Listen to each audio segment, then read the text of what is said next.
waxaa hadda khadka telefoonka ku jira waan soo dhaweynayaa ra-iisul wasaaraha xukuumadda federaalka ah ee Soomaaliya mudane Xasan Cali Khayre oo khadka ku jira. Halo, salaamu calaykum mudane ra-iisul wasaare. وعليكم السلام ورحمة الله وبركاته. kusoo dhawow telefishinka waxaan rabnay mudane ra-iisul wasaare bal marka koowaad inaad dareenkaaga nala wadaagtid ku wajahan wixii maanta dhacay iyo fariinta aad jeclaan lahayd inaad dadka la wadaagtid.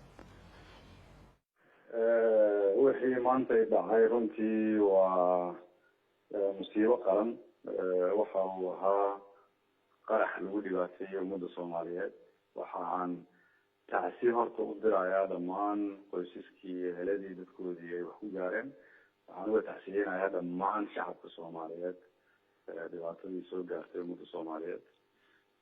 waxaa muuqata in qaraxaas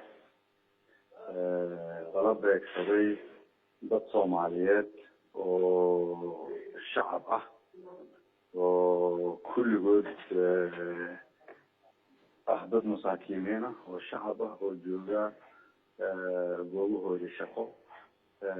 dadkaas lala beegsaday qaraxaas waxa uu ahaa ama ay ahaayeen dad kulligood shacab ah. meeshii uu shacabka badnaa ayaa qaraxaas lala beegsaday. taasi waxay tusaale ka tahay shabaabka inay yihiin cadowga koowaad oo ummadda Soomaaliyeed. waa cadow ummadda Soomaaliyeed oo aan u socon cid aan ahayn shacabka Soomaaliyeed. meel ciidan ma ahayn, meel dowladeed ma ahayn, meel kale ma ahayn. meel bay ahayd ay isugu yimaadaan ama ay ka shaqaysanayaan shacabka Soomaaliyeed. ummadda Soomaaliyeed hal cadow ayay leedahay, waa inaan meel uga soo horjeesanaa cadowga. dowladda walba oo awoodeeda ayay samayn doontaa. amniga waa lasii dardargelin doonaa. dadaalka waa lasii badin doonaa. dadkaasna waan u gurman doonaa haddii ilaahay yidhaahdo. qof walba oo Soomaaliyeed waxaan ka codsanaynaa inuu dadka meeshaas ku waxyeelooda u gurmado, dadka dhibaatada ku gaartay u gurmado. kulligeen inaan isu wada istaagno.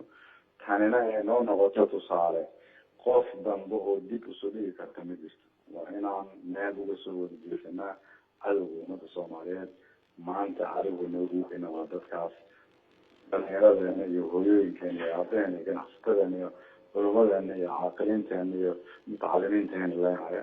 ilaahay baan mar labaad uga rajeynayaa dadka ku waxyeeleeyay oo ku dhintay inuu jannada ka waraabiyo. kuwa ku dhaawacmay inuu ilaahay dhaqso caafimaad u siiyo. intii kaloo dhibaata kasoo gaartay dhibaatada u fududeeyo. waxaan u ballan qaadaynaa dowladda inay dadaal la garab istaagi doonto haddii ilaahay waa mahadsanta. intaadan ka bixin al-shabaab iyagu way fushadeen dilkoodii iyo dhibaatayntoodii shacabka.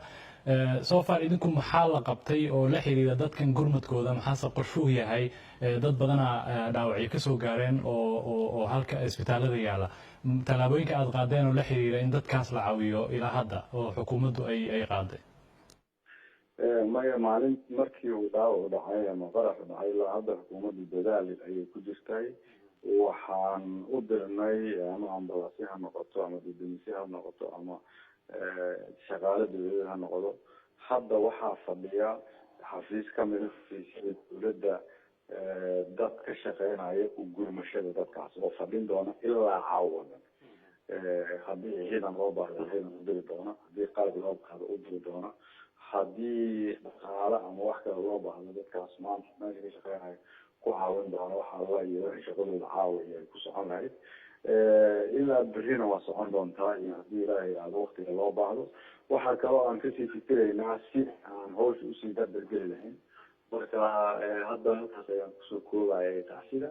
laakiin xukuumadda iyo dowladda oo dhan waxay u taagnaanaysaa sidii dadkaas loogu gurman lahaa.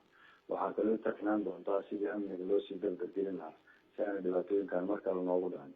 waxaa kaloo soo jeedinayaa in waxani ay yihiin cadow Soomaaliyeed oo ay tahay in meel looga soo wardiiso.